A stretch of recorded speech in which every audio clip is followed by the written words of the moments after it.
this is how we would look at it, right? And so this, you can get this from Stats Canada. So this is the estimates of components of international migration by age and gender annual. Their titles are so awesome, right? So, and these records will date back all the way to 1971. Okay. And it starts to break down like by age, the immigration. Okay. So by age, the immigration. And this will go year by year all the way till 23, 24. And I mean, interesting enough, a lot of our immigration numbers are up, but the level of centurions coming into Canada has gone down, by the way. We can officially report that the level of centurions has gone down. We have not had a single centurion come to Canada since 2015. So, okay. So we're not bringing in 100-year-olds. No more 100-year-olds. 99, okay, but 100-year-olds. We have brought in 11 people, 95 to 99. So, all right. 11 people, according to this data. So, and I take this and I export it to Excel, okay? And we're going to make some estimates here, people. We are going to make some estimates here. Don't be scared of making some estimates sometimes. Like sometimes maybe our politicians, shouldn't hire McKinsey for $10 million to give them the exact number. Maybe they should just do some back of the napkin math to figure out, kind of what we're dealing with here. So, this will break it down. But they donate to the campaign, Josh. So, all right. So, okay, here we go. I want to give people an idea of how many people are coming to Canada each year that are over the age of 50. Okay, over the age of 50. You start in 1971, we had about 10,000 people, 11,000 people, 17,000 people, 16,000 people, okay? And even fast forward to about the year 2000. And that's going to be kind of my reference point in this is you have numbers of about 20,000 people per year, okay? 25 years ago, we had about 20,000 people per year.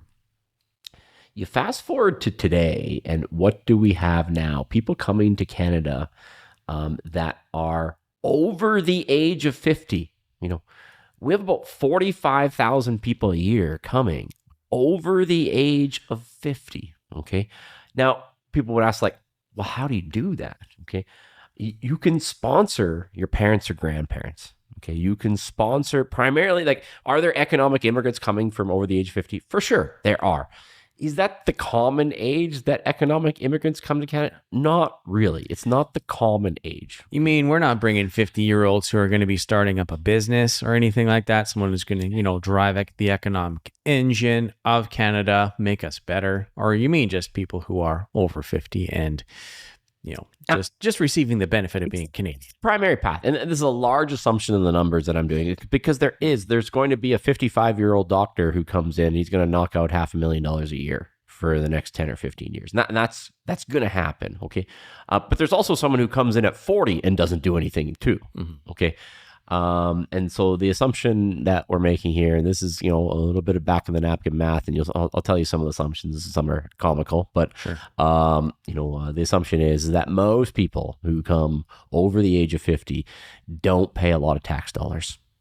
Shocking. They don't arrive until, I would go out on a limb and say that most of those centurions that came in didn't pay a lot of tax dollars. What? Right? Most of the 100-year-olds who came in probably didn't get a job the next day too. So that's, it's an assumption, but like people, it's a safe assumption. And like I say, some people, there's analysis by paralysis. And when I work with business owners, I tell people, it's like, we got to get a number and we got to make a decision here because any decision beats no decision, right? Mm-hmm. So how much does this cost? What is our best estimate that we can make today on this number? And that's what we're going to do on this issue. Okay. And so how do they do it? I mean, you come in, say you're a temporary foreign worker and you put in your 2 years and then you're a PR. And then after that, you apply for your citizenship. And here you're, less than 10 years into the process. And then what do you do now? You go online, you make your application, and you sponsor your parents and grandparents. Okay? That's it. And by the way, applications are open until October 9th. So get your applications in now if you are looking for this because it's... And then after October 9th, it'll be October 9th next year. That's right. It just rolls over. This thing isn't ending, right? This train, nothing stops this train, right? So That's what we have there. Open up to, so that's how this process happens. And so let's get some reference points on the math. Take it back to the screen here. And I can bring it back to our reference year, which is the year 2000. Okay. Bring it back to our reference year 2000. Everyone was worried all the computers were going to crash. It never happened. Y2K, baby. We weren't worried about the social systems collapsing. We were worried about the computers not being able to accept 4 digits. So I don't think, maybe we didn't have our priorities right, but that's where it was. And so I come up with a number, 244,000 people. There was likely 244,000 people in Canada at that time in the year 2000 that were over the age of 65 that likely, immigrated to Canada later in life and never paid $1 in tax. Okay. But there's some assumptions that we're making here. There's assumptions that we're making here. We're taking everyone over, first of all, in the first batch here, we're looking at the people 65 to 85. Okay. 65 to 85. Now, life expectancy at that time was not 85, but people really misunderstand life expectancy a lot of times because they look at the average age, the average age of death. But when do a lot of people die? Really early in life, like childbirth in the first year of life, accidental death usually happens in your youth, and then so the people who are coming in after the age of 65, they're going to be higher than average, and they come in with some medical screening too. So a lot of the really significant health conditions actually wouldn't have existed at that time. So 85, safe assumption, probably the average age of death at that time is probably closer to 81 or something like that. But the average age of death for this cohort that we're looking at, 85, I think would be a pretty good assumption. And some of the comical assumptions that you got to make, when you're doing this sort of back of the napkin math is what happens to all the other people who came here after the age of 85? We just assume that they died as soon as they got out of the airport in this assumption, this is not going to be an exact math, right? But it's going to give you a reasonable approximation of what we're dealing with, right? Because there are hundreds of people who came after that, but, how long do they live after the age of 85, And how much does that materially affect everything, And so we have these people here that they simply came after the age of 65, So some of them don't arrive until after their 65th birthday, right? But we also have the people from the prior 5 years that they might have been 60 when they got here, They're now 65. And then the prior 5 years is the people from 55. They're now 65. And the prior 5 years, the people from 50, they've now been here for 15 years and they're now 65.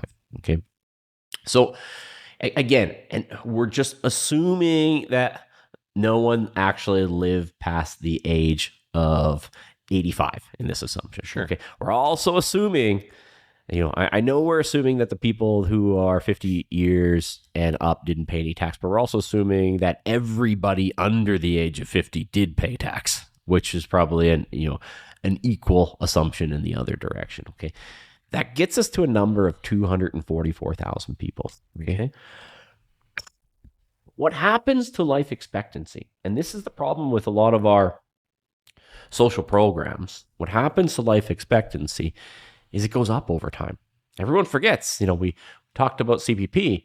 CPP came out in 1965 when the average age of death was 71. So, the cost of sponsoring people from 65 to 71, it seemed like a good idea at the time, but life expectancy has gone up dramatically since then. And the arbitrary ages that we just drew in the sand one day haven't.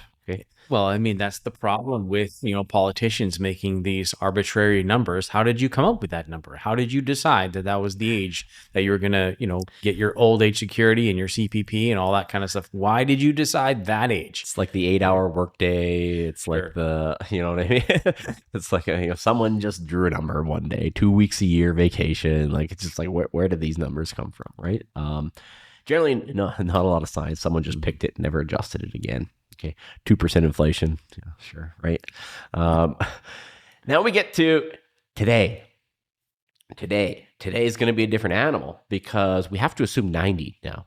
We have to assume 90. I know the average life expectancy is not 90, But these are people who came later in life. So they did not die in childbirth. They did not die from accidental death earlier. And they did not come with, for the most part, really significant pre-existing conditions because they would have been screened out of the process. So it's going to be higher than the average. The average for this cohort is going to be higher than the overall average. Okay. We come up with a number. So that means we go 5 years back again in the process again. Okay. So now we come up with 351,000 people. So the assumption that we have here is there are likely 351,000 people who've immigrated to Canada later in life who have never paid tax. Okay. They've never paid any significant amount of tax. Okay. Now we all know if you don't pay into CPP, or maybe some people know and some people don't, if you don't pay into CPP, you don't collect. Okay. Right. OAS though, old age security, is a different story altogether. Okay. Old age security, you become eligible for old age security after 10 years of residency. It does not matter if you've ever paid $1 in tax. You or your spouse could have never worked a day in your life. You could have arrived on your 55th birthday, and on your 65th birthday, you would qualify for OAS. Yeah. What are some of the other supports that we've got in Canada for people who are low income and people in this particular scenario? It would be OAS and it would be GIS. It would be the Guaranteed Income Supplement. Okay, those will be primarily the two. I mean, there are, there is, social assistance and AKA welfare, but generally speaking, when you sponsor someone in, you're basically guaranteeing that they won't apply. And if they apply, so that's not really a draw on the system here. I think you're guaranteeing most parts for 20 years, except for Quebec. I think it's 10 or something like that. So it's mainly going to be the OAS and GIS. And even the bigger one is healthcare. That's healthcare. And this whole thing, I've assumed like the number that I'm going to get to, like it's an under projection because I've assumed that they've had no draw on the healthcare system until their 65th birthday. Zero draw on the healthcare system until their 65th birthday. Have you been to an emergency room lately? Have you been to a hospital or to any medical clinic in Canada recently, or even in Edmonton? I guarantee you, as an experiment, if you go there, you will see that there's mostly immigrants who are taking the spots there. I will do almost anything to avoid going to an emergency room. Do not seek me for health advice. I don't think it's a good idea, but that's just my general rule of thumb. I got my doctor. He works on the weekends, and I go see him. And if he can't work it out, well, I think we're just gonna probably take our chances. So pull the plug. Yeah. All right. 351,000. That's our estimate that we're going with. Okay. So now we know that they qualify for OAS and GIS. Okay. They don't qualify for 10 years in. Okay. But they continue. So you hit maximum OAS at 40 years of residency. But even if you're here for 10, if you're in your 55th birthday and then you become eligible on your 65th birthday, both because of 10 years residency and because you're 65 years of age, your residency continues to accumulate as you age. Okay. So, you'll probably never, if you came here at 50, not until your 90th birthday would you get the full amount, but like it's continuing to go up. So it does not start at that smaller, it does not stay at that smaller amount forever. Okay. So here it is. Here's the number. What does the average senior citizen cost the Canadian public healthcare system? The number is about $22,000 a year. Wow. $22,000 a year. So you're talking about 351,000 people who have never paid $1 in tax, okay, that are now costing $7.7 billion per year. They're now over the age of 65, almost certainly not working, and costing $7.7 billion per year, okay? Then we don't just want to give them free healthcare. We got to give them their monthly allowance too. Oh, of course. So they get their OAS and GIS. So now we're estimating at about $1,000 a month. And that's going to be high for the earlier years and probably low for the later years. Okay. Because like I said, they the smallest amount at 10 years of residency and the maximum amount to 40 years of residency. So, but it continues to accumulate as they age. So $1,000 a month. But again, the big assumption is that on the other way is that no one before the age of 50 was a non-taxpayer, let's call it. Massive assumption. Okay. So that's what we're dealing with there. And then the bigger assumption is that no one was a draw in the healthcare system before the age of 65. Right. If we make those two rose-colored glasses assumptions, we are talking about older immigrants. This webpage right here, sponsor your parents and grandparents. Okay. Sponsor your parents and grandparents. Sponsoring older immigrants into the country probably costs the Canadian taxpayer $12 billion with a B. Billions and billions and billions and billions and billions and billions. $12 billion per year, right? And so, like I said, whether you're for it or against it, your first question should be how much, right? Now, is this an exact calculation? No, it's not an exact calculation, but it's not 1 billion people. It is not 1 or 2 billion. It's not even close, okay?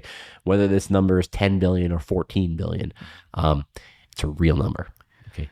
This is a real number, $12 billion. So, is that worth it? Would we like to, is it a nice idea to sponsor people's parents and grandparents? Is that a nice idea for the family unification?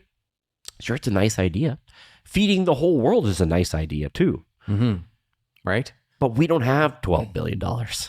No. We don't have. We've been running deficits year after year after year since 2000 and since the early 2000s, right? But so Josh, don't you understand that to completely take in the entire world and send $22 billion to Ukraine so they can blow each other up in Russia, and also $12 billion for grandma and grandpa to come over to Canada so they can see the Rocky Mountains and hang out in Ontario. That's more important than making sure that the youth of Canada have jobs and have employment and a future. Yeah. But we have this magical thing called a money printer. The money printer goes. This is the point. Like, why will the politicians not talk about it? Well, quite frankly, some of them are too stupid to make these reasonable assumptions. They just think it just gets paid for by fairies and pixie dust or something. Magic. But some of them won't talk about it because it's really, really unpopular. It's like our last video on CPP. It's it's $1.1 trillion underfunded, people. Yeah. Nobody wants to tell you that because it's an unelectable position.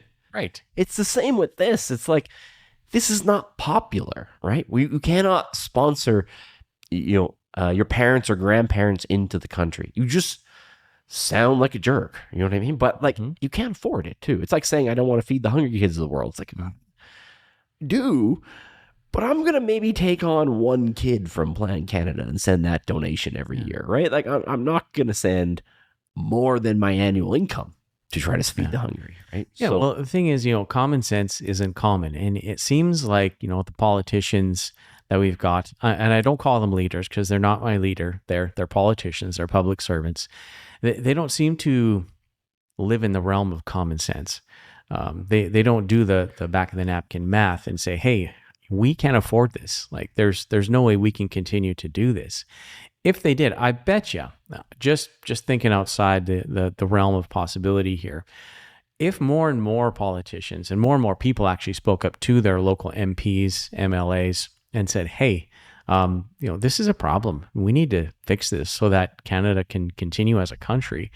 Maybe, just maybe, there might be some change that would happen. You're an optimist person, Trevor. Well, I think someone in the comments is going to tag, this is going to go on the comments and then it's going to go on social media and they're going to tag a bunch of MPs. And you know what they're going to do? Most of them probably aren't even looking at it. It's too lazy. Someone's going to be looking at it and they're going to look at it and they're going to say, I wonder what my PR person in focus group thinks of this. Exactly. That's their first reaction. Not that this is a problem. It's just like, how will it be perceived on my voter count if I talk about this, right? How will the CBC portray it? It'll be, you're racist. Everything is racist, right? Everything. This isn't racist. This is just math. Spreadsheet. It's just math, a spreadsheet. guys. I have no idea where they're from, right? Exactly. Math isn't racist. It's just common sense. If we don't have the money to pay to bring grandma, grandpa, and uncles, cousins, sisters, aunts over to the country to be with you, that's just too bad. Tough niggas. And so why do I tell people this? Because the kind of the social system, the agreement, it's broken, people. It's basically, we've all seen the image of the power bar plugged into itself. Yes. It's fiscally unsustainable. Both CPP, OAS, GIS, it's all unsustainable. This money didn't exist. These are people, 350,000 people collecting on the system. They did for the rest of their lives that never paid into the system. They never paid. It is literally the power bar plugged into itself. It has, there's no economic activity there, right? But Josh, the point you make to us often is that the reason why they bring in so many people is so that it'll boost up our gross domestic product. So they'll have a cell phone plan, they'll have an energy bill, they'll, buy gas for their cars, they'll get, these things. And so, I mean, they're good for the GDP, Josh, aren't they? They still add to the GDP. I'm being a bit of a smart ass, but you get where I'm coming from, right? Yeah, I mean, they still, there's some companies that don't care about this because they're going to get their cut of that OAS and GAS that's sent to these people every month. Yeah. And that's how some corporations think, right? So, they won't say it either because they just need the number to go up. They don't care if your pie slice gets smaller and smaller and smaller, as long as the pie gets bigger, right? And government's printing money to hand out benefits makes that pie bigger for them, right? Right. And so this is the point where I tell people is go ahead, tag your MP if you want, tag them, blast them. You're a good Canadian if you do it, right? But why I really do it is this is not going to get fixed. Okay, there is no retirement plan from the government. The CPP, the OAS, the GIS it's going to get paid to you in fake printed money. It's the only way that this is going to materialize because the population will not vote for a change. I know they won't vote for a change because we see how they conduct themselves financially. We see 5% of the population own Bitcoin. Once that number gets to 51%, maybe then I would know they actually understand what's going on.